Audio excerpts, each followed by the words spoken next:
Dans ce camping de la presqu'île du Cap Ferret, le directeur ne s'étonne plus de rien. Ici, les vacanciers n'ont même pas sorti la tente.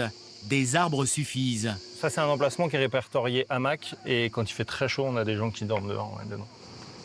Depuis juin et les chaleurs étouffantes, les parcelles au soleil sont boudées, redoutées. La première chose qu'on a comme questionnement en ce moment, c'est avez-vous des places à l'ombre ?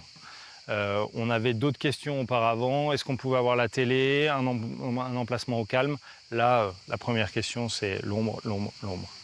À côté, Jeff, un habitué, avoue que cette saison est compliquée. Il y a un petit ventilateur, mais ça suffit pas trop. Hein.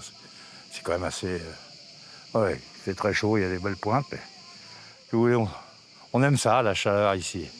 En plus des emplacements loués, 60 hébergements sont proposés, notamment des mobil-homes bien isolés mais non climatisés. La vue est belle, les nuits chaudes. Comme ça, je dirais 30, 32. Ah ouais. Au coucher, oui. On dort un peu en tenue très légère. Le minimum dessus. Et puis voilà, on a réservé bien avant la canicule. L'année prochaine, on se méfiera, quoi. Jusqu'à présent, la force du site, c'était sa végétation. Mais elle souffre aussi, les arbustes en premier. Et les feuilles, le haut des tiges est complètement cramé. Comme si on avait mis un sèche-cheveux dessus. À l'accueil, des changements sont attendus.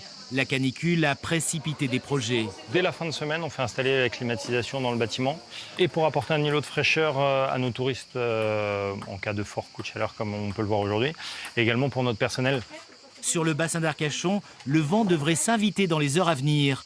Une brise bienfaitrice pour rendre la vie au camping plus supportable.